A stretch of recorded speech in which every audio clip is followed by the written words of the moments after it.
The Greatest Law by C. Raymond and Ludwig von Theobald. Arise, ye swains, for fair Aurora's light. Shoes the wild geese in scurrying matin light. In shifting ranks their silent course they take, and for the valley marshlands quit the lake. Though loose they fly in various modes arranged, their eyes are steady and their goal unchanged. Thus in brute instinct nature shews her law, excites our wonder and compels our awe. But hark from yonder grove the pleasing peal of redbreasts winging to their morning meal. In softer tones the lusty blue jay chants, while maple shades the bobbing grackle haunts. From neighboring wall the bluebird's carol rings, and in the mead the lark rejoicing sings. Forests and fields attend the welcome strain, and hail the advent of the feathered train.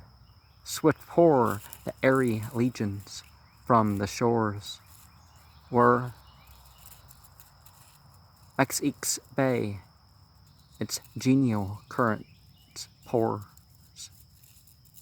In waves unnoticed throng the tuneful band, to glad the soul and cheer the northern strand.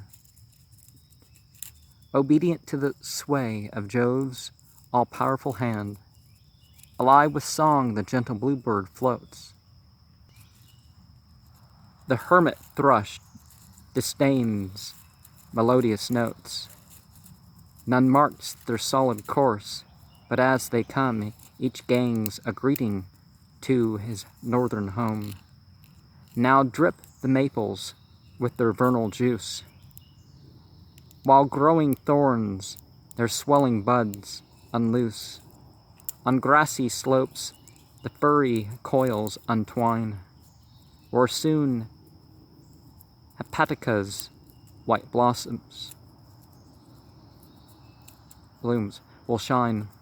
Almighty Pan, whose vast unchanging will clothes the green wildwood and enrobes the hill. How calm the workings of thy great decrees, how still thy magic o'er the flowery leas. No march of feet or sound of timbrel shakes the sylvan scene, or stirs the drowsy brakes. In songful peace the law resistless moves, and pleases while it rules the meadows and the grooves. Part 2. Why Trees Are Tall by Ward Phillips. And just like the other, these are poems paraphrasing, are talking about the following, about those works. Attend, attend, ye dreaming dryad throng. Bend your green boughs and mark the rising song. Awake, ye naiads, feel the vernal thrill, and from each fount increase the crystal rill. O'er rolling plains let rural fawns disport, while Pan their king holds universal court. All nature choir with ever youthful voice proclaims the spring and bids the world rejoice. 'Twas at this joyful time that o'er the wold roamed a sad swain, oppressed with grief untold. Damon his name, who found his Delia cold. 6 feet and 1 the slender stripling towers, bends o'er the trees and stoops to glimpse the bowers. A comely youth in wit and learning great, skilled in each art and master of debate, yet pensive now, since Eros's cruel dart had pierced his own, but not his Delia's heart. The unhappy youth his burning misery in sonnets carved on many a hoary tree, till every bird and every rustling wind could read the tale, my Delia is unkind. It chanced one noon that on a woodland steep the heavy-lidded shepherd dropped to sleep, Worn out with weeping, he in dreams implored his cruel Delia for a gentle word, till moved beyond his wont he spake aloud the fruitless plaint, while still in slumber bowed. Now at this sound the pitying trees are moved, for well they know young Damon's fate unloved. Carved on their bark the woeful truth appears, and from their deep roots are damp with Damon's tears. From out each trunk the patron dryad starts, and all behold the youth who touch their hearts. Around his slumberous form in throngs they press, to mark his grief and praise his loveliness. Sisters, behold the grave Thalia cried, the lovely victim of Delia's pride. So fair a stripling should not pine alone. I vow I'll make the tender boy mine own. Scarce had she spoke, when winsome Phegia's voice opposed the speaker and announced the choice. It is not meet, the rival nymph declared, that with thy age his tender youth be paired. I alone deserve a wife's estate, a bright companion and a fitting mate. But as they quarrel, other nymphs exclaim in rising tones and utter Damon's name. The blooming Drusa owns a loving fire, and sad Agyra swills the amorous choir. Sphedamnia with Oesua now contends, and female strife the forest quiet rends. He's mine, each screams, and seeks to clutch the prize, yet fails to clasp the idol of her eyes. He's mine, aloft, the echoing cry proceeds, and frets the fawns that roam the upland meads. The youth, awaked, the beauteous train beholds, whilst every nymph her arms about him folds. He sees, he screams, ungentle to the fair, when he perceives his Delia is not there. But all too late, for in a frenzied mood the dryads hold him in their native wood.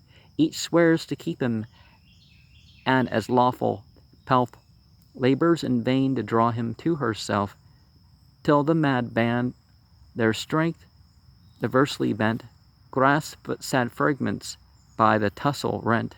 Thus Thracia's savage matrons wildly tore the pensive Orpheus on swift Hebrus's shore. Thalia gangs his head, so lately decked with twining myrtle and vast intellect. Young Phegia wins an arm whose pendant hand the magic quill of genius could command. All mourn alike throughout the sighing grove, the hapless object of their common love, when low on high supernal rays diffuse, and shew Apollo with each wrathful muse. Down from Parnassus swoop the angry train, to vengeance their favourite, but they swoop in vain. For the quick dryads, as they view the sky, back to their sheltering trees in terror fly.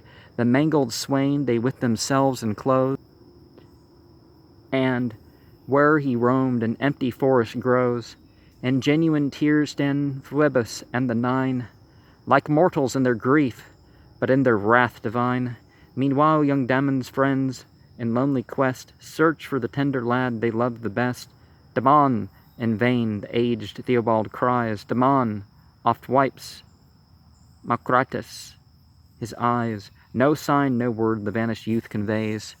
Though sad, each sad comrade for a letter prays, and anguished poets sing their grief in Doric lays. But one bright day, within the heart of spring, the sorrowing Theobald went a-wandering, with eyes intent upon heavens above.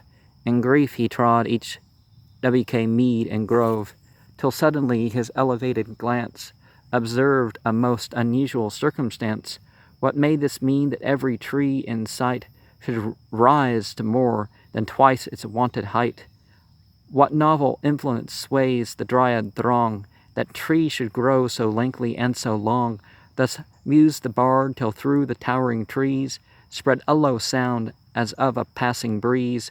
Old Theobald pauses, and with straining ears a tale of wonder from the branches hears. In this tall grove, low side with leafy train, behold the daemon thou hast sought in vain. By dryads captured and by dryads torn, hoary trees, my spirit is reborn. My body lost has yet this power alone, to give the trees dimensions like its own. So mark thou well, henceforth shall woods arise, whose verdant branches touch the airy skies. My soul survives, although my frame be dead, and turned to wood so like my Delia's head. Thus paused the prisoned youth, and nevermore his accents blessed that Boltonian shore, ere must his spirit own the dryad thrall, and trees grow graceful, galpinesque, and tall. And